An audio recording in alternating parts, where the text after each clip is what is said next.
Hello and welcome to Unit 1, the Language of Visual Experience, Lesson 2, the Purposes and Functions of Art.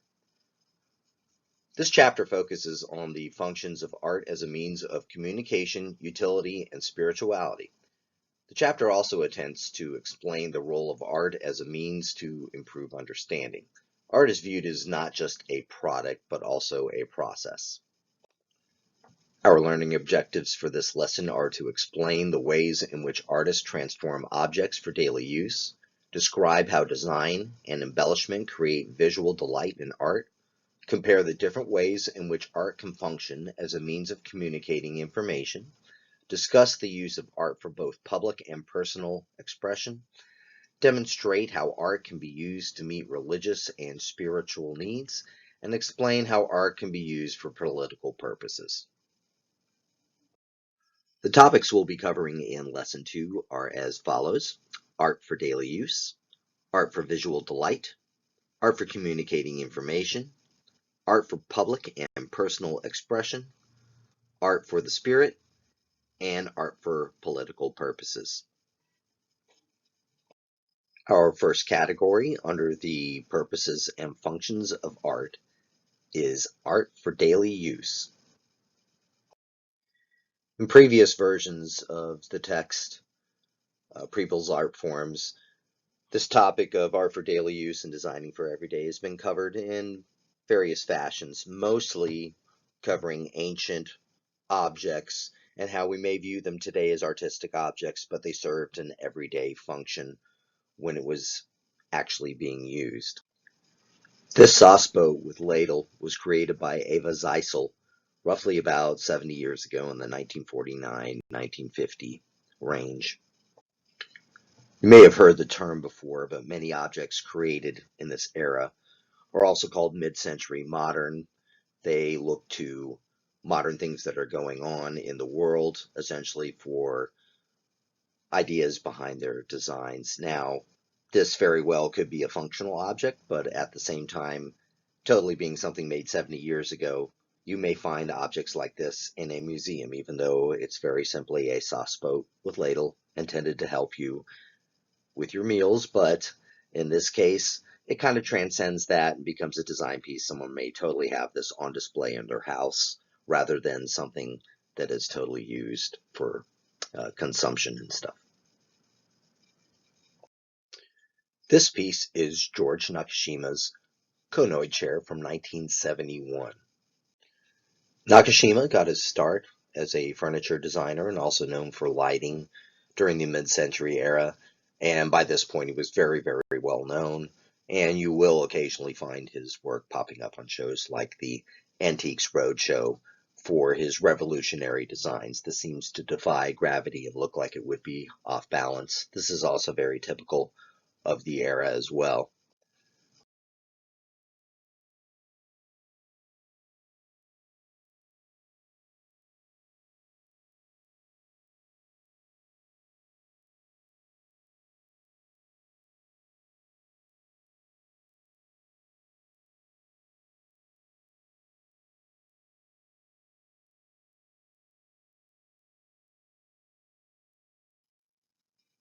People throughout the world do like to embellish everyday objects, maybe their surroundings, like their automobile. They'll add some type of custom characteristic to it, a license plate, stickers, as such. I am a person who likes vintage furniture. I embellish my house with that type of object. Also, as an artist, I might choose to embellish something with an idea, a feeling, some type of opinion I have. It could be a graphic element, as we see in this resist dye cloth. A resist dye cloth is basically an antipathy of water and oil type thing, where you basically block out certain areas of your fabric to where the dye can expose everything else around it. You can do this in modern day, um, everyday things such as glue.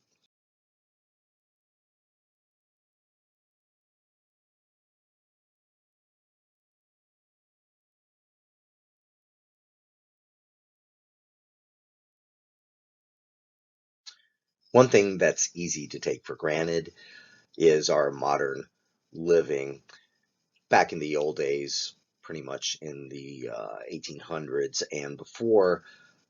For the most part, all homes serve some type of function. Now, in ancient times, of course, in Roman architecture, you'd have some element of embellishment to show the power of a society. We'll be talking about that a little bit later in this lesson.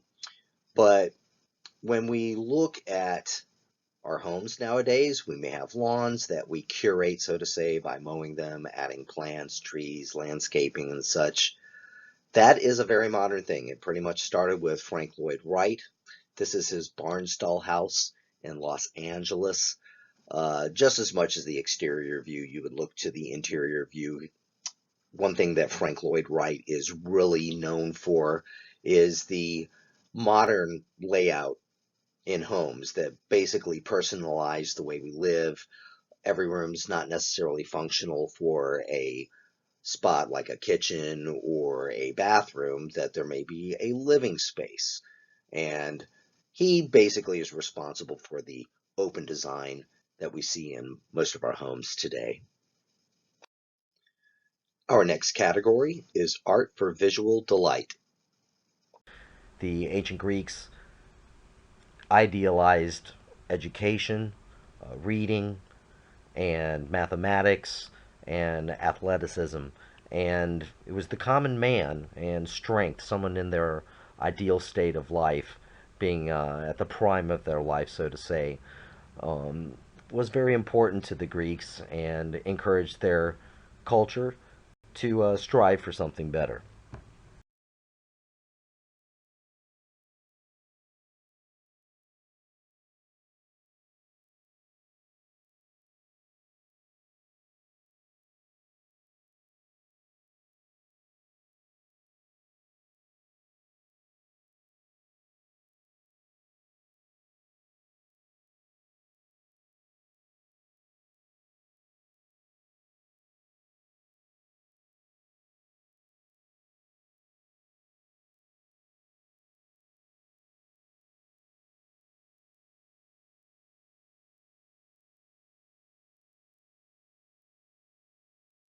This is an oil painting by Claude Lorraine titled Asanius Shooting the Stag of Sylvia from 1682.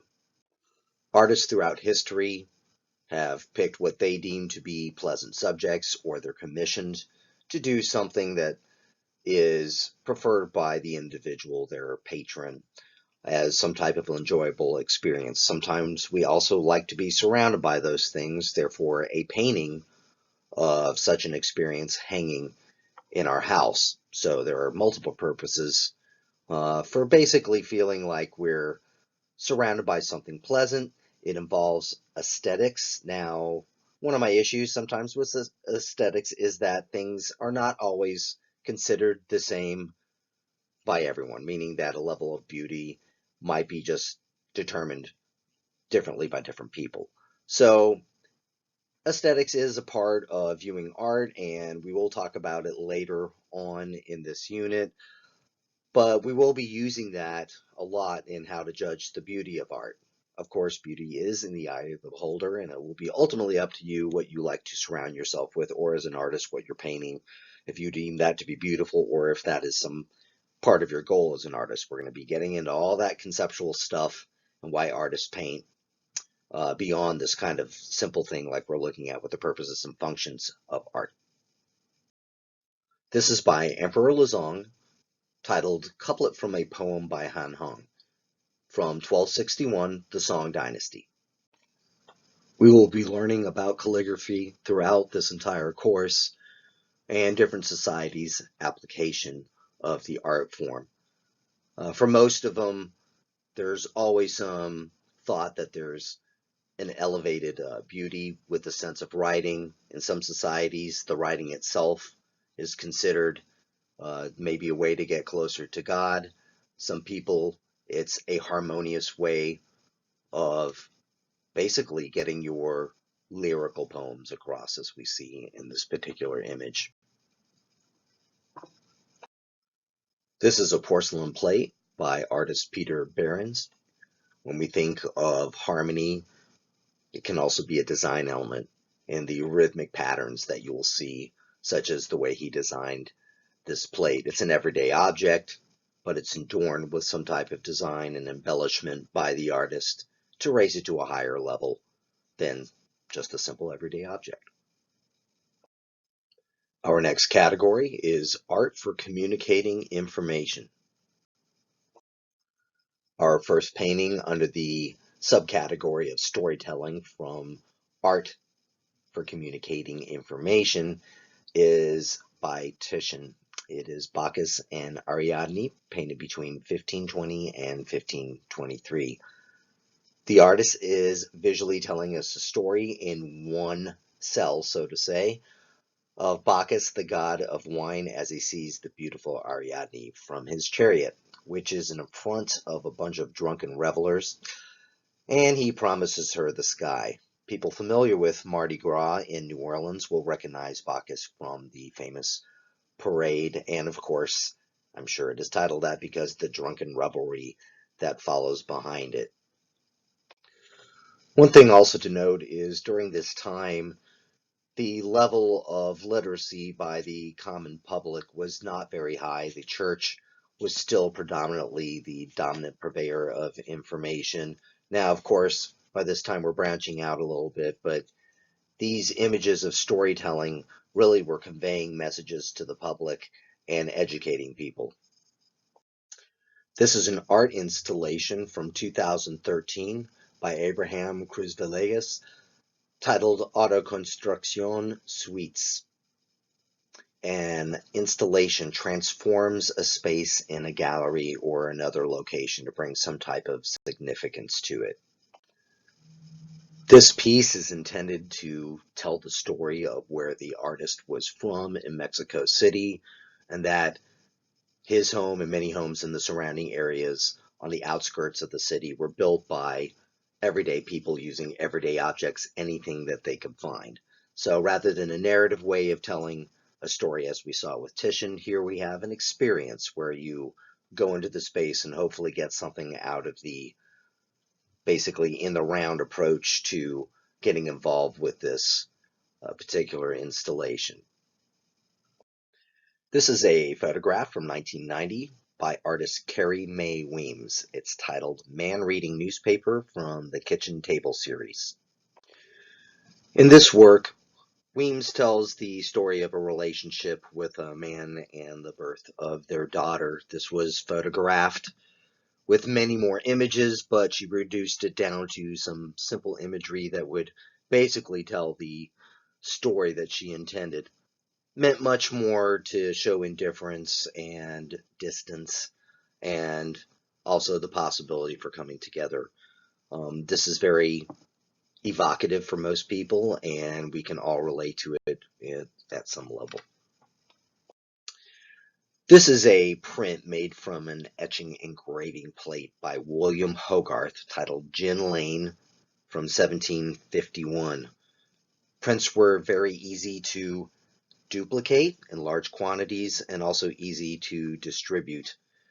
And prints by other artists, Daumier, Goya, as well as Hogarth, comment heavily on human behavior.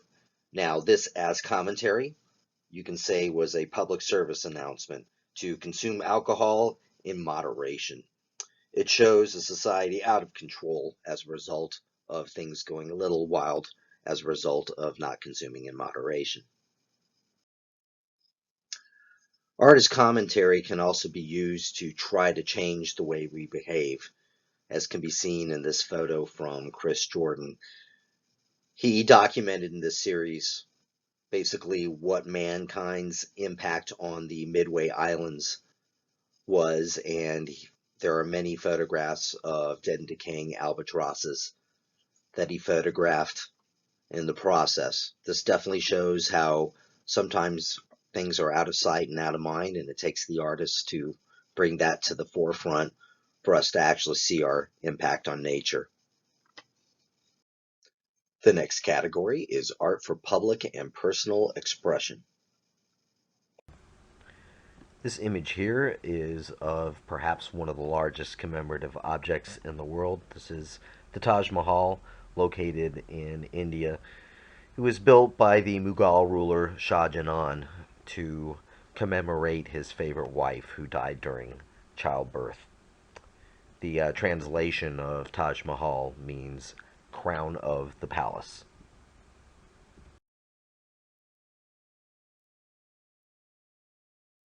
Many societies carve commemorative figures of ancestors or kings and tribal leaders, as we see here in this royal portrait figure from the Kuba peoples from the Congo in Africa from the 18th century.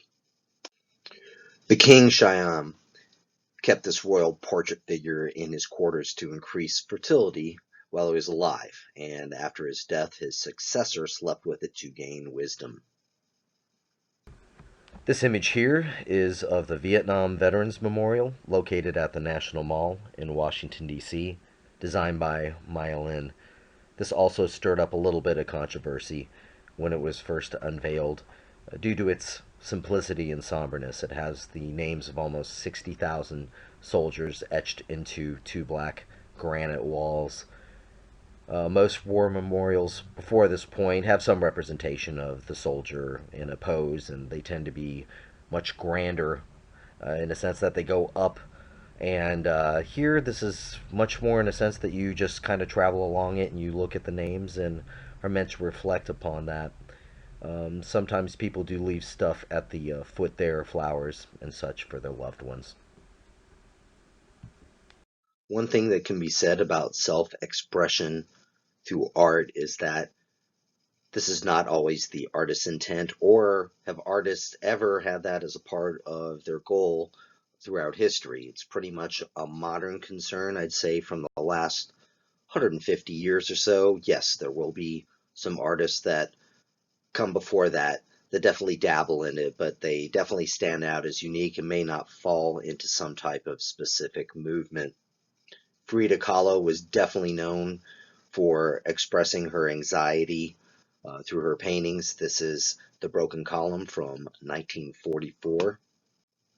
Frida Kahlo was severely injured at the age of 18 and endured a lifetime of pain as a result.